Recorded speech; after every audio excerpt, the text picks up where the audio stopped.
नमस्कार, आप देख रहे हैं डिजिटल दंगल। आपके साथ मैं हूं प्राची पाराशर। आज डिजिटल दंगल में बात एक ऐसी बिल की करेंगे जिस बिल पर बिना पास हुए ही घमासान मचा हुआ है और सरकार के लिए भी एक बड़ी मुसीबत इस बिल को पास कराना बन गया है। क्योंकि एफसीआरए बिल, जिसे foreign contribution regulation amendment bill के तौर पर आप जान रहे हैं, इस बिल पर विपक्ष का साथ जरूरी है। विपक्ष चर्चा करे ये जरूरी है और विपक्ष इन दिनों संसद में क्या कर रहा है ये आप बखूबी जानते हैं। विपक्ष अपनी मांग पर अड़ा हुआ है, खासकर राहुल गांधी अपनी मांग पर अड़े हुए हैं। कांग्रेस कह रही है जब तक अमित शाह सदन में आकर जंतर मंतर में जो प्रोटेस्टर्स पर लाठीचार्ज हुआ था, आंसू गैस के गोले दागे गए थे, पैलेट गन का इस्तेमाल किया गया था, जब तक अमित शाह इस पर बोलेंगे नहीं, जवाब देंगे नहीं, तब तक संसद का गतिरोध खत्म होगा नहीं, डेडलॉक टूटेगा नहीं। सरकार चाहती है कि जो बचे हुए 4 दिन हैं उसमें इंपॉर्टेंट बिल पर चर्चा हो सके, इंपॉर्टेंट बिल को पास कराया जा सके। हालांकि ये भी जानकारी आपको दे दूं कि हंगामा हो रहा है तो इसका मतलब ये नहीं कि संसद का बिजनेस नहीं हो रहा है। संसद में काम बखूबी हो रहा है। हाँ, वो बात अलग है कि विपक्ष के हंगामे की वजह से महत्वपूर्ण बिल्स पर चर्चा नहीं हो पा रही है। आज अभी तक इस हंगामे के बीच 6 बिल पास हो चुके हैं और इन 6 बिलों को पास करने में किसी बिल को 10 मिनट मिले चर्चा के लिए, किसी को 3 मिले, किसी को 4, किसी को 5 और कोई बिना चर्चा के ही पास हो गया। खैर, अब सरकार की चिंता ये है कि एफसीआरए यानी कि foreign contribution regulation amendment bill 2026 अगर बिना चर्चा के पास होगा तो इस पर बहुत सारे सवाल खड़े हो जाएंगे और अगर ये लटकता है तो भी सरकार के लिए बड़ी मुश्किल है। अब सरकार इसको पास कराना क्यों चाहती है? एफसीआरए आने से क्या बदल जाएगा? विदेशी फंडिंग जिन एनजीओस को होती है, जिन संस्थाओं को होती है, उनकी टेंशन क्यों बढ़ी हुई है? आइए सिलसिलेवार तरीके से आपको समझाती हूँ। क्या भारत में काम करने वाले एनजीओ अब विदेशी फंड आसानी से नहीं ले पाएंगे? सवाल क्यों खड़े हो रहे हैं? क्या सरकार विदेशी पैसे के इस्तेमाल पर और सख्ती करने जा रही है? एफसीआरए अमेंडमेंट जो है, आखिरकार इसमें ऐसा क्या है जिससे विदेशी फंडिंग लेने वाली संस्थाओं की चिंता बढ़ गई है और विपक्ष इसे लोकतंत्र और सामाजिक संस्थाओं पर हमला क्यों बता रहा है? तो इस वीडियो में मैं आपको बताऊंगी एफसीआरए आखिर क्या है, नया बिल क्या कहता है, सरकार इसे क्यों जरूरी बता रही है, विपक्ष और एनजीओ की आपत्ति क्या है और इसका आम लोगों पर क्या असर पड़ेगा। ये सबसे पहले आपको ये समझा देती हूँ एफसीआरए है क्या, यानी कि foreign contribution regulation amendment bill 2026 है क्या।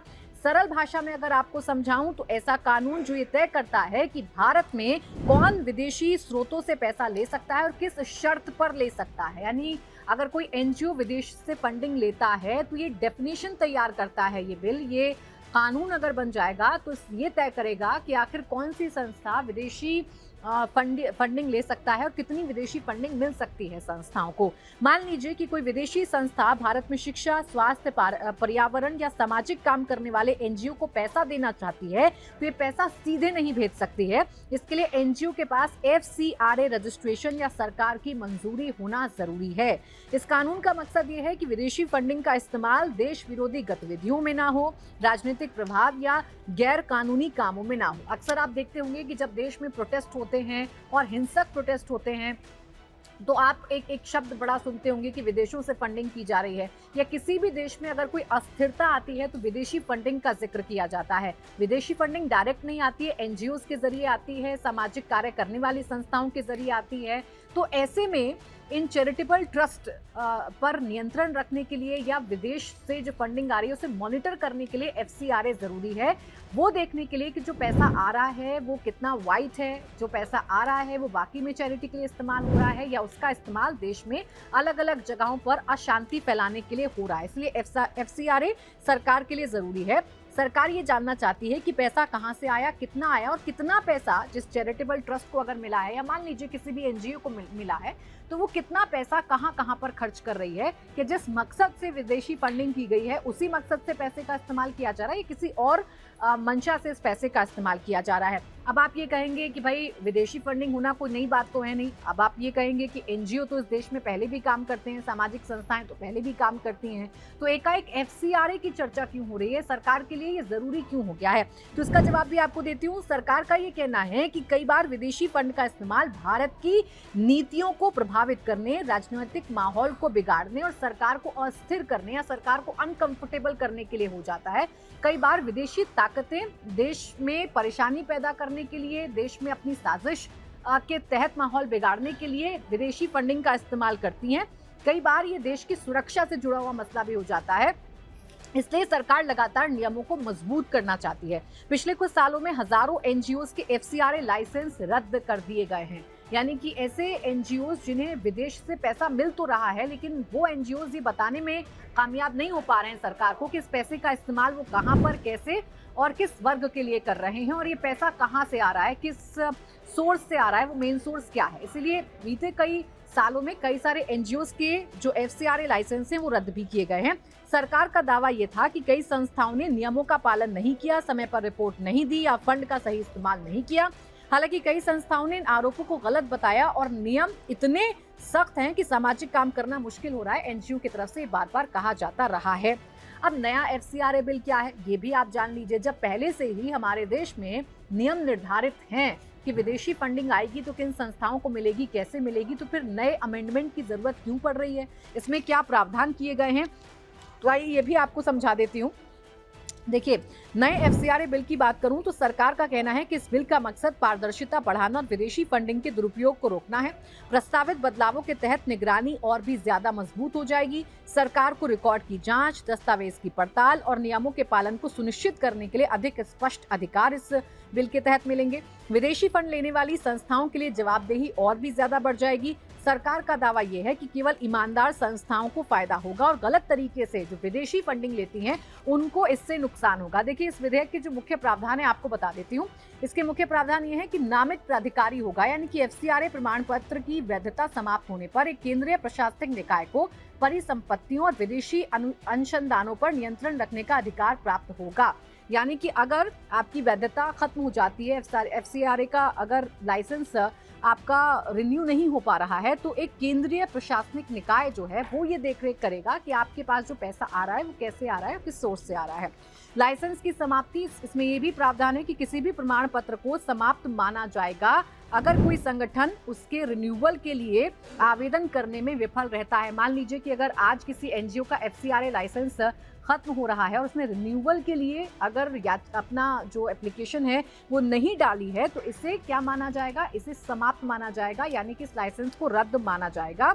अगर रिन्यू करने के लिए सरकार जो रिन्यू करने से अगर इनकार भी कर दिया जाता है तो उसकी 5 साल की वैधता भी समाप्त हो जाएगी। ये कड़ा प्रावधान इसमें किया गया है। इसके साथ ही साथ संपत्ति का जो अधिकार है वो किसको होगा, यानी कि स्वामित्व किसका होगा, इसकी ओनरशिप किसकी होगी।